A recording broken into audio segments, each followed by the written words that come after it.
शिक्षण मंत्र्याचा विजय असो, शिक्षण मंत्र्याचा विजय असो, दादासाहेब भुसेचा विजय असो. आम्हाला खात्री आहे हे आमचे प्रश्न उद्याच्या अधिवेशनामध्ये सोडविणार एवढी अपेक्षा बाळगून महाराष्ट्र राज्य वस्तीशाळा शिक्षक संघाचा राज्याध्यक्ष म्हणून बोलत आहे. माझं नाव राजकुमार सरवदेस. आज शिक्षण मंत्र्यांनी आम्हाला आमच्या प्रश्नविषयक बोलवलं होतं.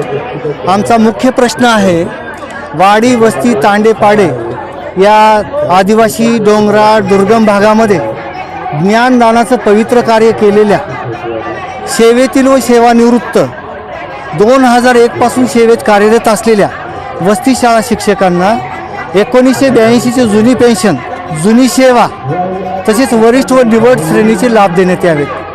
याविषयी आमची हे बेमुदत साखळी उपोषण सुरू आहे.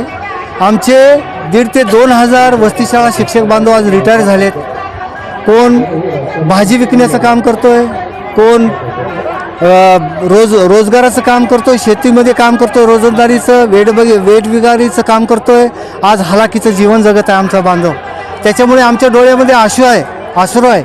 परंतु शासन विचार करते परंतु सकारात्मक होत नाही आहे. भाजपचे आदरणीय अभिमन्यूजी पवारसाहेब आमच्या बाजूने उभे आहेत परंतु ठोस निर्णय होत नाही.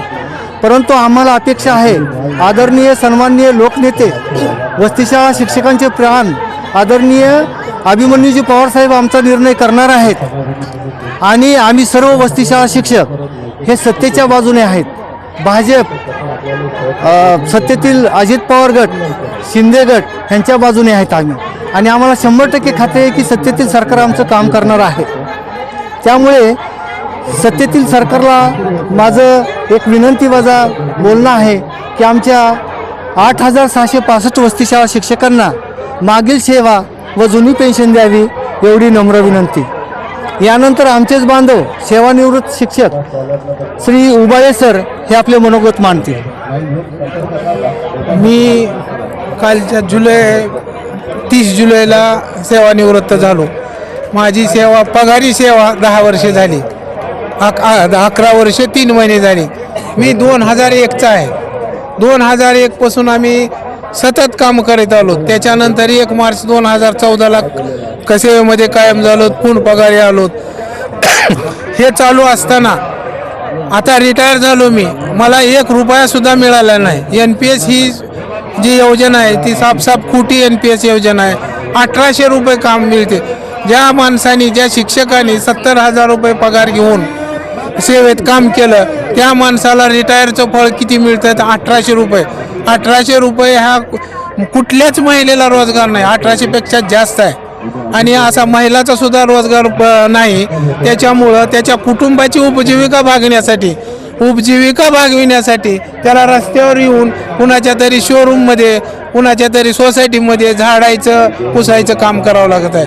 तरी पण त्याची उपजीविका भागत नाही. त्याची वयाची वर्ष 58 झालेत आणि त्या परिस्थितीमध्ये त्याला जर लोकांचे झाडून काढायचे किंवा लोकांचे घाण काम करायचे जर वेळ पडत असेल तर शासनाचे आपण काय म्हणावं हे आम्हाला विचार पडतो. त्याच्यानंतर आम्ही सन्माननीय आदरणीय अभिमन्यूजी पवार साहेबांना भेटलोत. आम्ही त्यांच्या मार्फत प्रयत्न करायला लागलोत. हे का प्रयत्न करायलो तर त्यांनी किंवा कालच्या अधिवेशनामध्ये, हिवाळी अधिवेशना नागपूरमध्ये त्यांनी आमचा मुद्दा पहिल्या दिवशी उपस्थित केला. त्या अपेक्षेपोटी आज आम्हाला उभारणी आलेली आहे आणि त्या मुद्द्यावर माननीय सन्माननीय शिक्षण मंत्री दादाजी भुसे साहेब यांना आज आमचं शिष्टमंडळ गेलं असताना ठीक आहे त्यांना थोडासा तळागा असेल किंवा टेन्शन असेल त्याच्यामुळे त्यांनी उद्या पाहू म्हणले. पण निश्चित मला खात्री आहे की अभिमन्यूजी पवार चर्चा केलेली आहे. त्या चर्चेला माननीय शिक्षण मंत्र्यांनी सकारात्मक उत्तर द्यावं आणि आमची वस्तीशाळा शिक्षकांची, रिटायर वस्तीशाळा शिक्षकांचे होणारे हाल हे थांबवावेत एवढी आमची महाराष्ट्र शासनाला, फडणवीस साहेबाला, शिक्षण मंत्र्याला कळकळीची विनंती आहे.